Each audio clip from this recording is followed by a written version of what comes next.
Some time ago, I met someone who I was working with at the college where I teach, and he was explaining that he doesn't think Vancouver is a very welcoming place in his experience. And I asked him to give me an example, and he said, okay, well, Vancouver is not quite as welcoming, or at least he's found it not to be quite as welcoming as the city where he was before. And the example he gave was this. He said in Vancouver, or at least the people he met, he'll speak to them and they'll have a conversation. They'll say, well, what are you doing over the weekend? And the person will say, okay, well, on the weekend I'm going to go for the hike somewhere, something like this, right? And I said, okay, that doesn't seem so unwelcoming. What's the matter with that? And he said, well, where I'm from, if you're talking with someone and you ask about their weekend plans, the person might say, well, I'm going to go to this music festival on Saturday. And then they'll follow up with, well, would you like to come with me? And then I kind of got the point there. And so with this one friend, I always make sure to invite him if I'm doing something exciting over the weekend. But this idea of welcome, of course, is important. And I mean, I think obviously Vancouver can and cannot sometimes be a welcoming place like everywhere. But this theme of welcome, this theme of hospitality, really runs through all the readings today that we have just heard. In the first reading, we saw that hospitality is something so important to God. We heard this wonderful story in the first reading today about the prophet Elisha and the Shunammite woman. So you might remember the prophet Elisha from the book of Kings. The prophet Elisha is sort of like the successor of Elijah. And Elisha does incredible things through God's power. Elisha works different miracles. Elisha preaches before kings, before people. And we see actually in the first reading today that Elisha has kind of met his match. The Shunammite woman in Hebrew is described as a Isha Gadolah, which means a great woman, a mighty woman. And why is this the case? Why is this woman from Shunem so incredible? Well, this woman from Shunem is able to recognize in Elisha someone who is worthy of respect, and she goes even beyond this and provides great hospitality to Elisha. In antiquity, of course, hospitality was something very important. Before the time where if you needed to buy like some water, you could go to a gas station or convenience store. You would need to rely on other people, of course, in your travels for shelter, for food, for water. So hospitality was very important.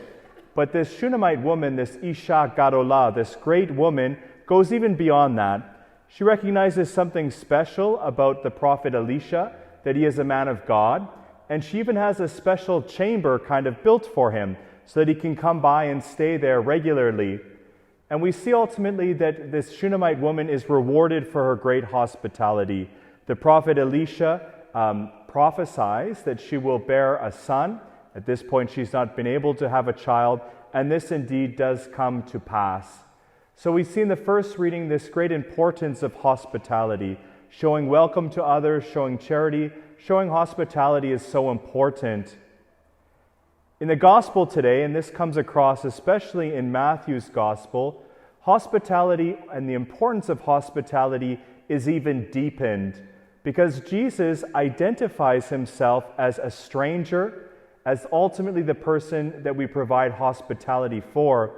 So whenever we show welcome to a stranger, to someone we don't know, we're actually showing this welcome and hospitality to Jesus. Some of you, I think, will have been to our cathedral, Holy Rosary Cathedral. I was just there earlier today. We had an ordination of 2 new priests in the diocese, Father Medard and Father Patrick, so keep them in your prayers. It's a great event. But as we were processing out all the priests there, I noticed again this incredible statue that is there at the entrance of the cathedral. And some of you, I think, will have seen this statue. This statue is basically a man lying on a bench. And it's in bronze, but if you're standing far away, it looks quite realistic. And of course, this man on the bench is meant to depict someone who is homeless, who is sleeping there on that bench, as if you just go into the downtown east side, a short walk away, you will see many such individuals. But when you walk closer to this statue, you see something quite special or particular about this individual. And the first thing that strikes you, and you have to get quite close to the statue to see it, is that this man who is barefoot has the signs of the stigmata or the marks of the nails in his feet and also in his hands. So the artist who has made this statue, he's a Canadian, his name is Timothy Schmaltz, who made this statue, is trying to depict ultimately this homeless person, this person in need of welcome and care, as Jesus Christ himself. And the statues of Timothy Schmaltz are not just at our cathedral, but all over the world, and there's even one, in fact, now in the square of St. Peter's. And the theme, ultimately, of his artwork, a common theme at least in it, is the same theme we see in that statue at our cathedral, that Jesus Christ ultimately is present in the people who we're providing hospitality to, the people who are in need. This comes across in the gospel today from Matthew. Jesus says that ultimately, if you welcome somebody, you're welcoming him. And later in Matthew's gospel, of course, in Matthew 25, Jesus will even say this more clearly, that whatever you did to the least of my brothers and sisters, you did unto me. So Jesus then deepens the importance of hospitality. We see that the Shunammite woman provided hospitality to someone she recognized as being a prophet, a wonder worker. But Jesus goes further and says every individual that we meet who might be different from us or we might not know, who is in need of hospitality and welcome, is in fact Jesus Christ.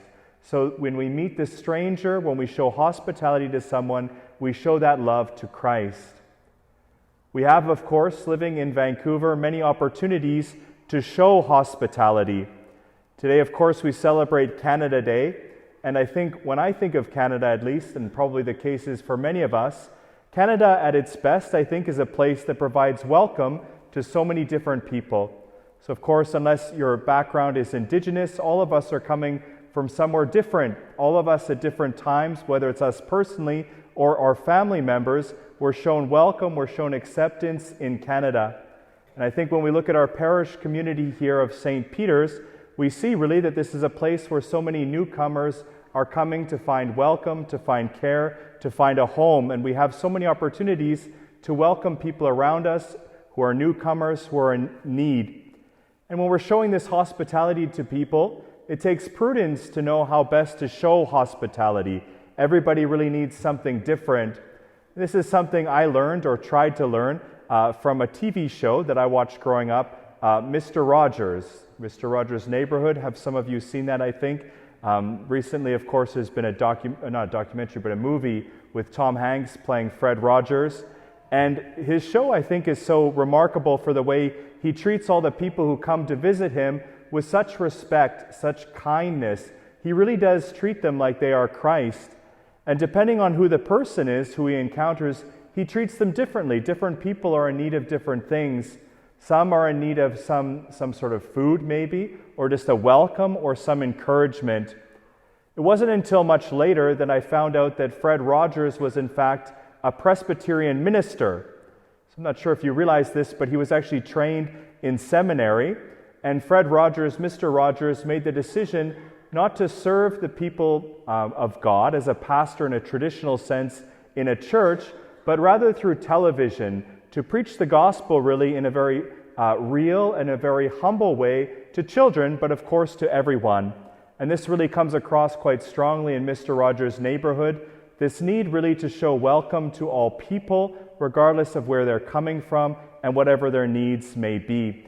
And really for Mr. Rogers, this was an expression of his deep belief in the gospel, that each and every individual he encountered was Jesus Christ. And when we show that love to them, we show that love to Jesus.